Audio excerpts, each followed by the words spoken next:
हाय दोस्तों, मैं आप लोगों के बीच क्लास 10 बीएससीबी का कुछ ऑब्जेक्टिव मैथ्स लेके आया हूँ। आप लोग इसे ध्यानपूर्वक देखें और समझें, क्योंकि आज मैं जो ऑब्जेक्टिव सॉल्व करूँगा उनका हर टर्म को मैं बताते हुए सॉल्व करूँगा, ताकि जितने भी आगे उस तरह का ऑब्जेक्टिव आए आप उसे इजीली हल कर सकें। जैसे नंबर 1 में है कि 5005 के कितने गुणनखंड हैं। 5005 के गुणनखंड को ज्ञात करने के लिए सबसे पहले हम लोग 5005 का अभाज्य गुणनखंड करेंगे।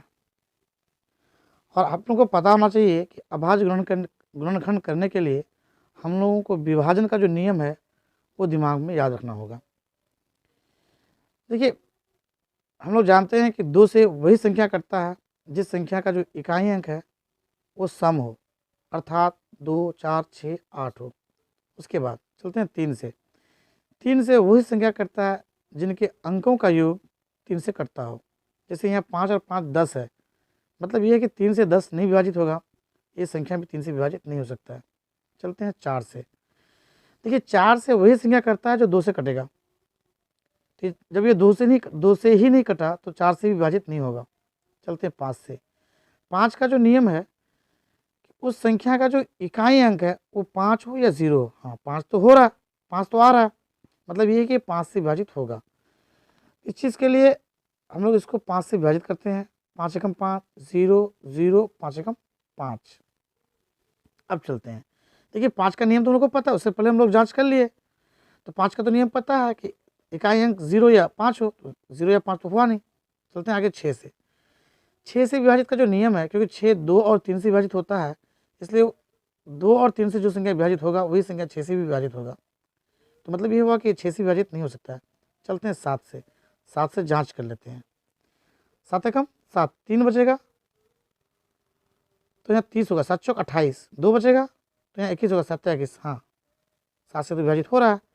7 एकम 7, कितना बचेगा 3, 30, 7 चौक 28, 2 बचेगा 21, 7 अब आगे आप लोग के बीच 143 यानी 143। 7 से तो विभाजित होगा नहीं, क्योंकि 7 दूनी 14, 3 बचेगा जो कटेगा नहीं। तो अब चेक करते हैं 8 से। देखिए, 8 से वही संख्या करता है जो संख्या 2 और 4 दोनों से कटे। 9 से वही संख्या कटेगा, क्योंकि 9 3 से विभाजित होगा तो वो संख्या भी 3 से विभाजित होना ज़रूरी है। चलिए 10 से वही संख्या करता है जिसका इकाई अंक 0 हो, इकाई अंक में 0 हो। चलते हैं 11। चलिए 11 से चेक कर लेते हैं। 11 एकम 11, 3 बचेगा 33, 11 33। तो 11 से इजीली चेक कर लेते हैं। 11 एकम 11, 3, 11 33। फिर एक आभाज्य संख्या है, तो यहाँ जो है जितनी भी आभाज्य संख्या है वही आपका 5005 के गुणनखंड है। तो कितना है 1 2 3 4। तो मतलब ये हुआ कि 5005 का जो गुणनखंड है वो 4 है। कितना है 4 है। चलिए अब आगे चलते हैं। अब चलते हैं क्वेश्चन नंबर 2 में। यहाँ 4 माइनस रूट 3 हल है। सवाल ये कि 4 माइनस रूट 3 क्या है, परिमेय संख्या है, अपरिमेय संख्या है, भिन्न संख्या है, पूर्णांक संख्या है। देखिए फ्रेंड्स, याद रखिएगा कि जिस संख्या में, जिस इक्वेशन या समीकरण में रूट आ जाए तो वो संख्या अपरिमेय हो जाता है। चाहे उसके बाहर इर्द गिर्द कोई भी संख्या हो, अगर उनमें से एक में भी रूट आ जाए तो वो अपरिमेय है। जैसे यहाँ 4 माइनस रूट 3 है, 3 के ऊपर रूट है, जो 3 रूट से बाहर नहीं निकलेगा, इसलिए ये पूरी संख्या को अपरिमेय कर देता है। तो आपका 4 माइनस रूट 3 क्या है, एक अपरिमेय संख्या है। चलिए आते हैं क्वेश्चन नंबर 3 में। हम लोग क्वेश्चन नंबर 3 में है 3 से बड़ी किसी भी अभाज्य संख्या के वर्ग का 6 से विभाजित करने पर शेषफल होगा। देखिए फ्रेंड्स, 3 से बड़ी कहा है तो 3 से बड़ी होगा आपका 4 5 6, लेकिन एक चीज़ और कहा है अभाज्य संख्या।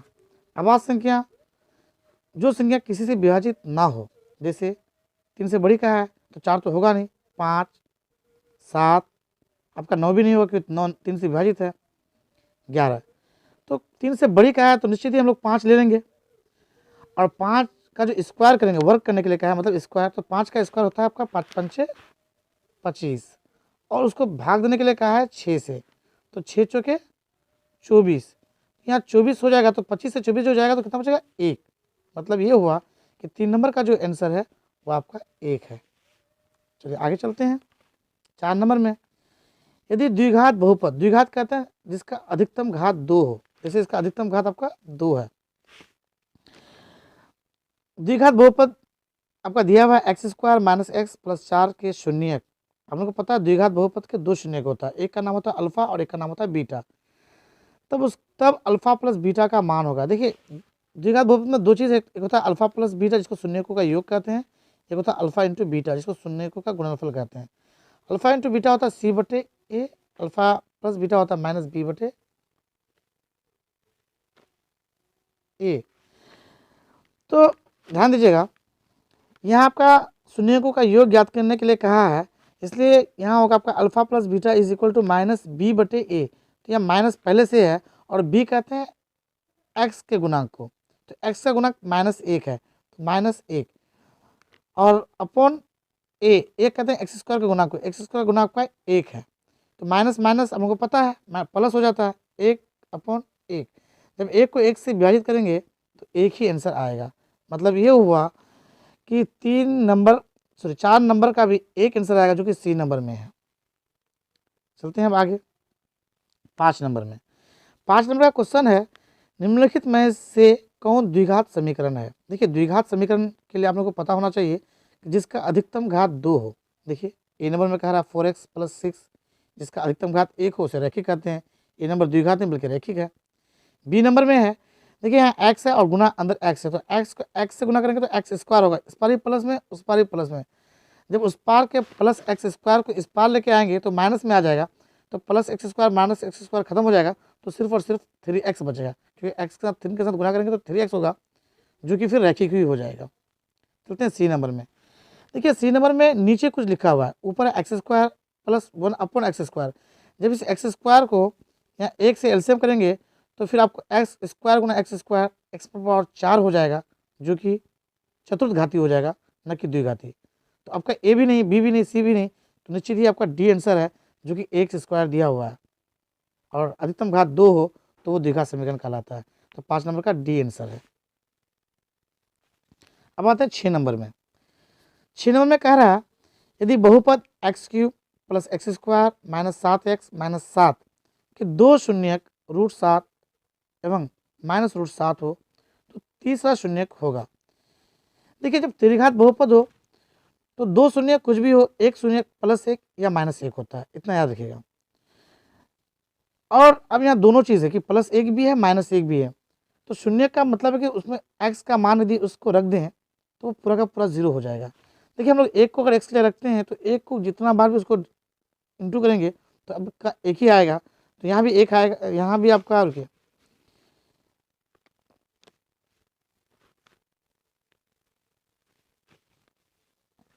यहाँ भी आपका 1 आएगा, यहाँ भी आपका 1 आएगा, तो 1 एकम 1 प्लस प्लस 1 और यहाँ माइनस, यहाँ भी आपका 1 आया तो 7 एकम 7, तो -7 और -7 -14 हो जाएगा, और 1 और 1 2, 14 से 2 हो गया, 2 आपका माइनस हो जाएगा, तो आपका बचेगा -12। तो आपका 0 नहीं आया, तो इसलिए बी -1 को रख करके चेक करते हैं हम लोग। तो -1 को करेंगे तो यहाँ माइनस, जिस माइनस पर पावर यदि विषम हो तो वो माइनस ही होता है, तो यहाँ -1 होगा, और माइनस का पावर यदि सम हो तो प्लस हो जाएगा। आपको पता है कि यहाँ माइनस 2 बार आ जाएगा, एक -7 के साथ गुना -1, उसके बाद आ जाएगा आपका -7, तो यहाँ -1 +1 काम खत्म इसका, माइनस माइनस +7 और यहाँ -7, तो 7 का भी काम खत्म। तो 1 1 भी कट गया आपका, 7 7 भी कट गया, मतलब 0 बचा, तो -1 के रखने से आपका 0 आया, तो तीसरा शून्य जो है वो आपका -1 होगा, बी नंबर आएगा। चलते हैं अब 7 नंबर की ओर। 7 नंबर में क्वेश्चन है, द्विघात समीकरण x² + x - 6 = 0 का घात है। मैंने पहले ही कहा था फ्रेंड्स, घात कहते हैं जो अधिकतम पावर हो। देखिए ये 5x जो है उस पर पावर 1 ही है जो छुपा हुआ है, तो वो रैखिक हो ही नहीं सकता, क्योंकि यहाँ x पर स्क्वायर है, पावर अधिकतम पावर 2 हो तो इसका घात भी 2 ही होगा, यानी सी नंबर आपका आंसर हुआ फ्रेंड्स। चलते हैं 8 नंबर में। देखिए फ्रेंड 8 नंबर क्वेश्चन है, यदि x = 1, दोनों समीकरण इतना और इतना = 0 का मूल हो तब a b। देखिए फ्रेंड्स a और b दो अलग अलग समीकरण में होना चाहिए, लेकिन एक ही समीकरण में a और b को डाल दिया है, इसलिए ये जो है मैथ जो है आपका मेरे हिसाब से गलत है। चलते फ्रेंड, यहाँ आपको 9 नंबर में जाना है फ्रेंड्स। आपका सी है 3 और आपका ए है 4, तो 3/4।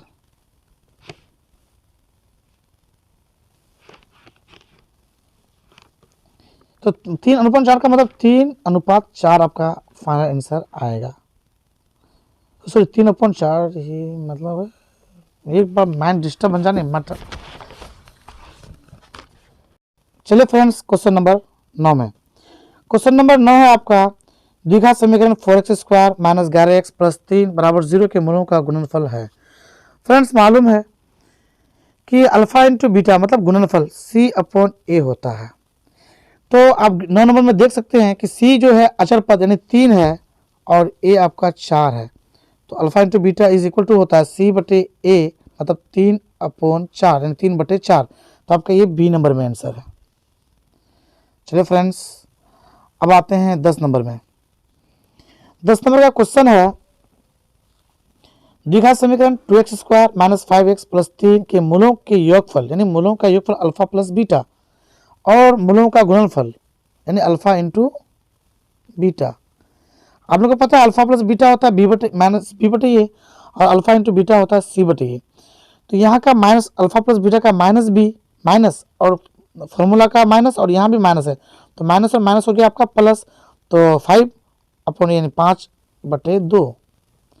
आपका alpha into beta c/a, c का मान है आपका 3 और a का मान है आपका 2। देखिए फ्रेंड्स, आपको कहा है कि अनुपात निकालना है, तो मतलब ये हुआ कि यहाँ भी आपका एक लाइन लग जाएगा और जो सबसे नीचे है वो आपका सबसे ऊपर चला जाएगा, यानी 5 और 2 को गुना करेंगे तो 5 दूनी 10 आएगा और बीच के दोनों को गुना करेंगे तो 3 दूनी 6 आएगा।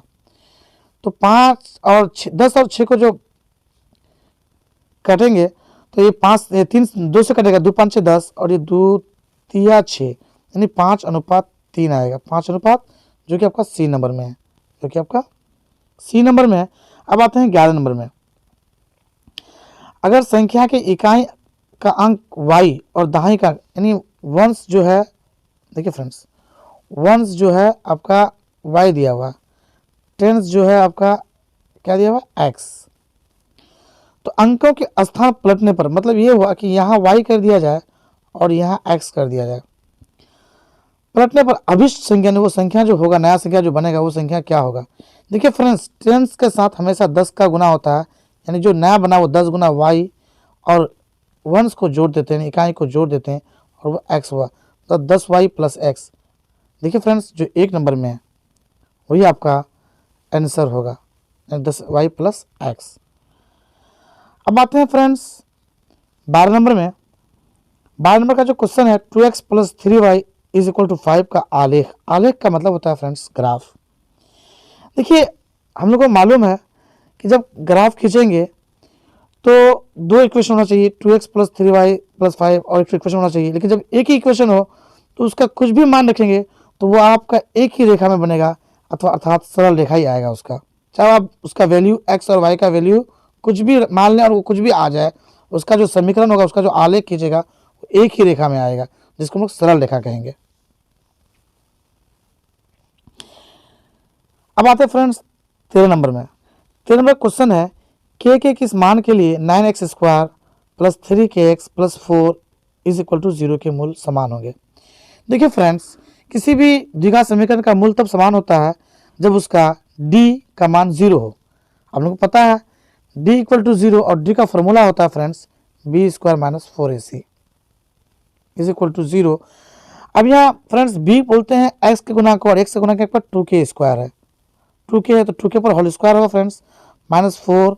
a का मान आप देख रहे हैं 9 है और आपका c का मान 9 है और c का मान जो है दिखाई नहीं पड़ा, इसलिए मतलब साफ कर देते हैं हम 4 है फ्रेंड्स। देखिए = 0 फ्रेंड्स। तो आपका 3k² है तो 3 का स्क्वायर होता है आपका 9, k का स्क्वायर k होगा, आपका k² होगा। देखिए फिर 9 × 36 का पहाड़ा 4 बार नहीं पढ़ सकते हैं, इसलिए सबसे इजी है चार को 4 से गुना करते 4 चौक 16 और 16 को 9 का पारा पड़ेंगे तो 16 नंबर होता है फ्रेंड्स 144 इज इक्वल टू 0। जब फ्रेंड्स 9 के स्क्वायर यहाँ रख देते हैं और माइनस 144 पार जाएगा तो ये बन जाएगा प्लस 144। फ्रेंड्स अब ये 9 को इस पार लेके जाएंगे तो 144 डिवाइडेड 9 होगा और ये स्क्वायर आपका जाकर रूट हो जाएगा। आप लोगों को पता है फ्रेंड्स 144 होता है 12 का स्क्वायर और 9 होता है 3 का स्क्वायर, 3 एकम 3 3 चौक 12।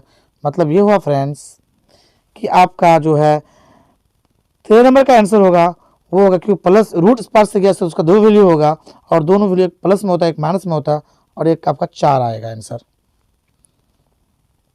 चलिए फ्रेंड्स अब आते हैं 14 नंबर में। 14 नंबर का है 0.6, 1.7, 2.8, 3.9, एपी में एपी है तो सार्व अंतर ज्ञात कीजिए। मतलब डी निकालना है और हम लोग को पता है डी निकालने के लिए दूसरी जो संख्या है उसको उससे पहली संख्या को माइनस कर देते हैं। आपको पता है फ्रेंड्स 1.70 का मतलब होता है 1.7 का मतलब 1.70 होता है और 0.6 का मतलब 0.60 हो गया फ्रेंड्स। तो 70 से 60 गया फ्रेंड्स तो 10 बचेगा और 1 से 0 गया फ्रेंड्स तो 1। हम लोग को पता है फ्रेंड्स पॉइंट के पास 0 को नहीं लिखते हैं तो आपका 1.1 आएगा फ्रेंड्स। 1.1 आएगा फ्रेंड्स जो कि आपका 1 नंबर में ही है। अब आते हैं 15 नंबर में। 15 नंबर का क्वेश्चन है फ्रेंड्स कि निम्नलिखित में से कौन सा आपका श्रेणी है मतलब एपी है। देखिए फ्रेंड्स एपी का रूल है कि उसका जो डी है डिस्क्रिमिनेशन जो है वो आपका सार्वंतर जो है वो आपका बराबर होना चाहिए। देखिए फ्रेंड्स डी हम लोग अगले संख्या से पहले संख्या को माइनस करते हैं। देखिए फ्रेंड्स 4 से 2 गया तो 2, 8 से 4 गया तो 4 को घटाएंगे तो 4 बचेगा जो कि इक्वल नहीं आएगा फ्रेंड्स। अब आते हैं बी नंबर में। 3 से अगर 1 को घटाते हैं तो 2 आएगा जबकि 9 से 3 को घटाएंगे तो फिर फ्रेंड्स 6 आ जाएगा जबकि बराबर नहीं आता वो भी नहीं होगा। अब आते हैं सी नंबर में। सी नंबर में फ्रेंड्स ए स्क्वायर से ए माइनस होगा ही नहीं फ्रेंड्स। फिर ए क्यूब से ए स्क्वायर अलग अलग प्रवृत्ति का हो जाएगा तो माइनस नहीं होगा फ्रेंड्स। इसका मतलब जब ए नहीं हुआ बी नहीं हुआ सी नहीं हुआ फ्रेंड्स डी होगा। आप देख सकते हैं -6 से 10 जाएगा फ्रेंड। यहाँ -6 से फिर -10 को घटाएंगे तो माइनस घटाने वाला माइनस और ये वाला -10 तो 10 से 6 गया तो 4 बचेगा। फिर उसी प्रकार -2 से 6 आएगा तो माइनस यहाँ का और वहाँ का -6 हो जाएगा प्लस में और -2 यानी +6 से फिर -2 जाएगा तो आपका 4 बचेगा जबकि बराबर आता है फ्रेंड्स। इसका अर्थ हुआ कि आपका डी नंबर का आंसर करेक्ट है फ्रेंड्स। अब आते हैं फ्रेंड्स का 16 नंबर में n लगातार प्राकृतिक संख्याओं का योग। फ्रेंड्स प्राकृतिक संख्या कहते हैं एक से जो संख्या स्टार्ट हो, जैसे 1 हो गया फ्रेंड्स, 1 हो गया, 2 हो गया, 3 हो गया, सिमिलरली आगे बढ़ते रहेगा फ्रेंड्स जो लगातार मतलब शुरू से लेंगे फ्रेंड्स। तो आप लोग को पता है कि आप लोग हम इस तीनों संख्या को लेते हैं फ्रेंड्स तो 3, 2, 5 और 1, 6 होता है। चलिए चेक कर लेते हैं। देखिए फ्रेंड्स 1, 2, 3 तो संख्या है तो n का मतलब 3 हुआ। अगर यहाँ 3 बैठाते हैं फिर गुना है 3 + 1, 3 + 1 बटे 2 तो फ्रेंड 3 और 1 4, 4 को गुना करेंगे 3 से 4 या 12 फ्रेंड्स, 12 बटे 2, 2 6 के 12।